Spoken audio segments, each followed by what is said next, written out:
umutunzi koresha code promo ya ihuriro TV rimwe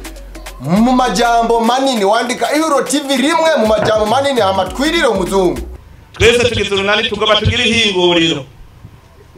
rihingura inyama z'ingurube muze murabe ingene iduga naboro inkwavu mwarabonye ko nagiye gutembera ndaba ahinguriro rigeze emwe basa n'abarihejeje mu minsi za twatawe gushora rero hama tugira tuzana inkwavu rero nziza za kijambere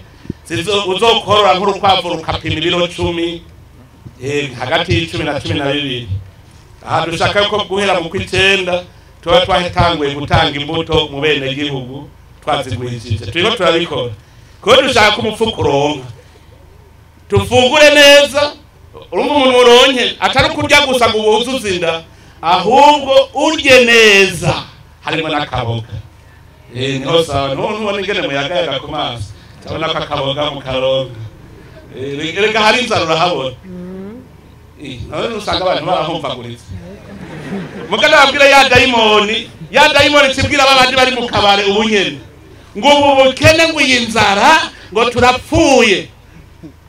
jewe ncamvuga nti mupfuye mukiri kusanga ubuzima bwanyu buhagaze kuri kontwari dayimoni iremeza neza yuko ngo mu Burundi ngo 57% bagwaye kwashi barabitwemeje je ndabwira nti muvuza abo rero no kuvuga mu isoko n'imiburiburi abonye abantu 5 habari mu bagwaye kwashi ngo tugende mu munyereke